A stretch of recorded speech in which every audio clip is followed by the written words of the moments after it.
Welcome back to Nasdaq Trade Talks. I'm your host, Jill Malandrino, Global Markets Reporter at Nasdaq. We're coming to you live from the InvestNet Advisor Summit. Joining me for this segment, we have Stephanie Larosiere. She is a Senior Portfolio Manager with Municipal Bonds over at Invesco. It's great to have you with us, Stephanie, and talk about SALT and the impact on the muni market. I'm sure there's certainly an impact there. Oh yes, it's been tremendous. So year to date, we've actually seen $30 billion worth of demand come into muni mutual funds. That's actually the largest number we've seen since 1992.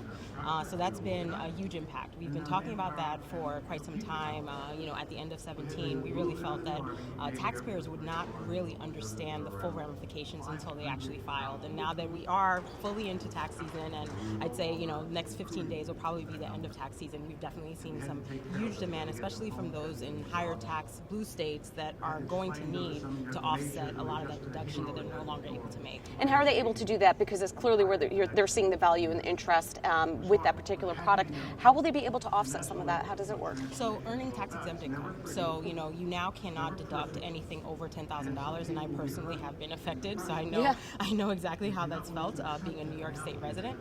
So you want to earn some tax exempt income that will offset the additional state and local government taxes that you're no longer able to deduct over $10,000. Yeah, I mean, it's really tough in blue states. $10,000 isn't even a blip on the radar, unfortunately. I live in New Jersey, so I feel your pain. Are you seeing interest from abroad into domestic municipal funds? We actually have been. I'd say it started about 5 years ago or so. It was around the time that we had Puerto Rico, Detroit, taper tantrum in 2013. We started to get that interest. We thought it was really a coupon clipping type of thing where they would come in, kind of see the yields that were kind of outsized at that point and leave, but they really haven't. They've educated themselves on the asset class, and they've realized that munis offer diversification benefits that they can't really get elsewhere in the fixed income market, as well as munis from a credit perspective.